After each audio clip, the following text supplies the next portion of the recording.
You think you've seen disturbing? Try watching a movie where child abuse is filmed like a home video and then hailed as therapy. That's The Boys of St. Vincent, a film so gut-wrenching it was banned in some countries. And just when you've recovered, there's a story about a man who kills his best friend out of love, Of Mice and Men, will make you question every friendship you've ever had. But those are just the appetizers. Number 3, a film so psychologically brutal that audiences walked out of theaters in shock. Number 2, a movie that forced its own government to apologize. And number 1, a true story so bleak it was buried for decades until one man's courage forced it into the light.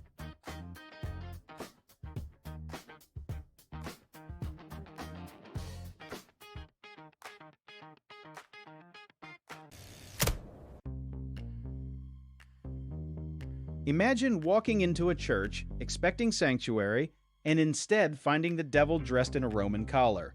That's the gut punch of The Boys of St. Vincent. This 1992 Canadian film isn't just a movie, it's a scar. It dramatizes the real-life abuse scandal at Mount Cashel Orphanage in Newfoundland, where Christian brothers terrorized boys for decades. But here's what you probably don't know. The director John N. Smith spent years interviewing survivors to get every detail right. He cast non-actors for the boys, drawing them from the very community shattered by the abuse. The result is so raw that some scenes were shot in sequence to preserve the emotional arc, the first time a fake slap actually made a boy cry on camera. That's not method acting, that's trauma relived. When it aired on CBC, it ignited a national firestorm. Phone lines jammed. Survivors came forward in droves. The film didn't just report the story, it became part of the story, leading to a public inquiry and criminal charges. But here's the irony. The Boys of St. Vincent was almost never made. CBC executives were terrified. They demanded the ending be softened, the abusers portrayed as isolated monsters. Smith refused. He knew the truth was systemic. The brooms used to beat boys were bought with church funds. The film's unflinching gaze cost it theatrical distribution in the US, yet it won 6 Gemini Awards and a spot in TIFF's Canada's Top 10. Why does it rank at number 5? Because it does what the best films do. It transforms statistics into faces, headlines into heartbeats. You don't watch The Boys of St. Vincent, you survive it. The final shot doesn't show revenge or recovery. It shows a boy, now a man, standing alone on a frozen shore, staring at the ocean he once thought he'd drown in. He's alive, but the cold is still inside him. That's not closure, that's a wound that doesn't heal but must be seen, because forgetting is the second abuse. And this film refuses to let you look away. If you thought that was devastating, wait until you see what comes next. This one doesn't just break your heart, it burns it to ash, then asks you to rebuild with your bare hands.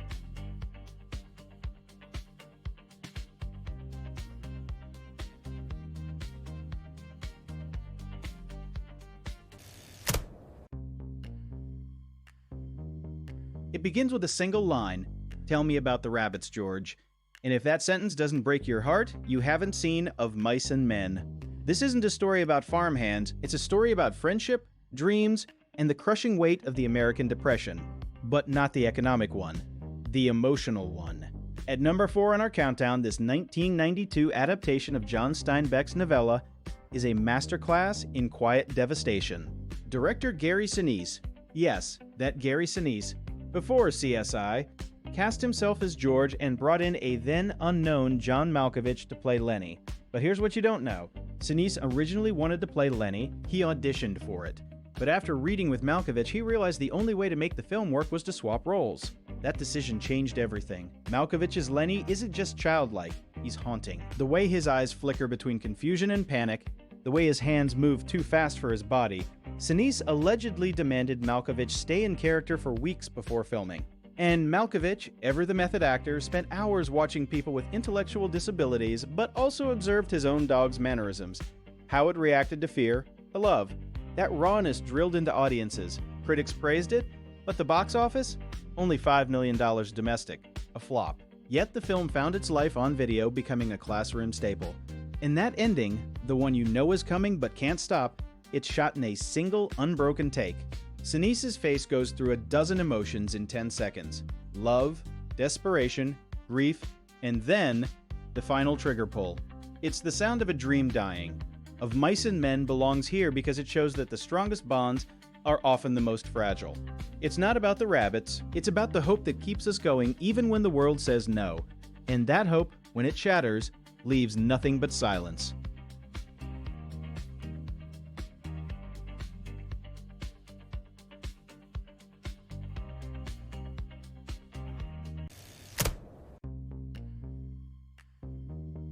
This is not a love story. This is a story of survival so raw, it feels like a punch to the gut. American Me forces you into the brutal reality of gang life in East Los Angeles, where loyalty is a weapon and redemption is a fantasy. You see, this film didn't just depict the Mexican mafia, it was shaped by them. Director Edward James Olmos spent years researching, even consulting real former gang members to ensure authenticity. But here's the shocker. Olmos himself was threatened during filming. The production received warnings that if he didn't portray the gang correctly, there would be consequences. He pushed forward anyway, and the result is a film so unflinchingly honest that it sparked controversy within the Latino community. Some accused it of glorifying violence. Others called it a necessary mirror. The truth is, American Me doesn't glorify anything. It shows the cycle of pain, how one act of violence echoes through generations. The lead character, Santana, based on a real figure, navigates a world where prison is a second home and fatherhood means passing down a curse. Made on a shoestring budget of $16 million, the film grossed over $13 million domestically, but its real impact was cultural. It forced conversations about identity, machismo, and the prison industrial complex. Audiences left theaters shaken, not just because of the violence, but because of the sadness. There's a scene where a father and son almost connect, but the gang code pulls them apart. That moment sums up the film's heartbreak. It's not about the gang, it's about the cost of belonging. American Me earned its place at number 3 because it refuses to blink. It stares into the abyss and doesn't flinch. And when the credits roll, you're not entertained, you're changed. You understand why some boys never become men, only casualties. If you thought this film's rawness was unsettling, just wait for the next one. It takes a single haunting image and buries it so deep in your soul that you'll never forget it. What comes next makes this look like a warm-up.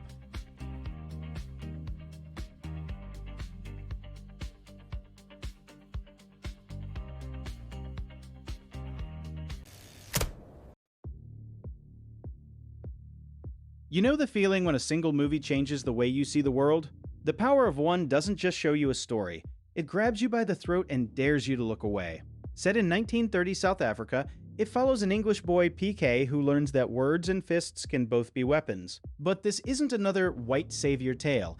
It's a gut-wrenching exploration of resilience against apartheid. The film, directed by John G. Avildsen of Rocky fame, was shot in Zimbabwe because the apartheid-era government refused to allow production in South Africa. Imagine that. A film about fighting oppression couldn't be made in the country that needed it most. And here's the behind-the-scenes shocker. Morgan Freeman, who plays the wise boxer Gil Piet, was so moved by the script that he took a massive pay cut to appear. He later said the role shaped his understanding of justice. The movie bombed at the box office, just $2 million against a $30 million budget. But those who saw it never forgot. Audiences reported walking out of theaters in stunned silence. Why? Because the film doesn't flinch. It shows the brutality of racial segregation through a child's eyes, yet somehow finds hope. The unforgettable scene where PK learns to box while a Zulu warrior sings, that's cinema alchemy. It's raw, beautiful, and brutal. At number 2, this film earns its place because it made you believe that one voice can spark a fire. But here's the truth. The courage of one boy facing 1,000 bullies, that's a mirror held up to our own inaction. You finish the movie feeling like you've lived a lifetime. And that weight, it stays. If you thought that was intense, what comes next makes this look like a children's story. Number 1 is so disturbing it was banned in multiple countries, and yet, it's the most hopeful film you'll ever see.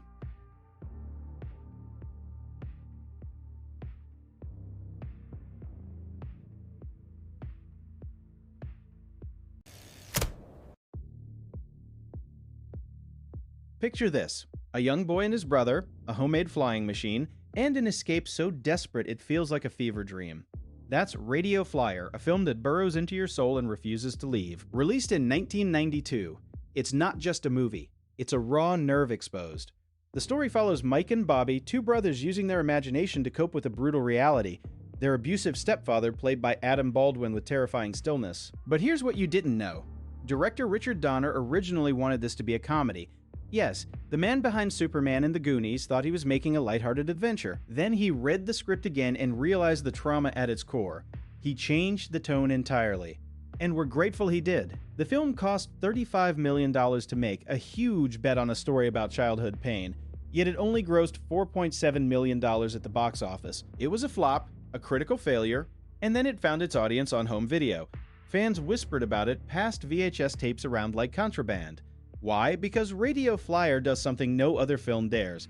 It makes you believe that a red wagon can fly. Not literally, though the flying scenes are stunningly real, achieved with hidden wires in a custom rig, but emotionally. The wagon becomes a symbol of hope, of escape from darkness. The real magic is in the performances. Elijah Wood and Joseph Mazzello are heartbreakingly authentic as the brothers. Bette Midler, cast against type, plays their mother with a fragile strength. And then there's the stepfather, a man with no name, no redemption. The decision to never humanize him was deliberate. Donner wanted no ambiguity. Some monsters are just monsters.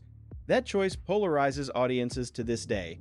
Some say it's melodrama, others say it's truth. But here's the thing. Radio Flyer isn't a film you watch. It's a film you survive. You feel the bruising, the fear, the ache of wanting to fly away, and yet it never loses its wonder. The brothers' imagination is a shield, and the film honors that. That's why it's number one. Because it understands that sometimes the only way to heal is to believe in impossible things. By the end, you're not crying for the characters, you're crying for every child who ever needed a flying wagon. Radio Flyer leaves you with a single, unforgettable feeling. That hope, even when it looks like a toy, can carry you anywhere.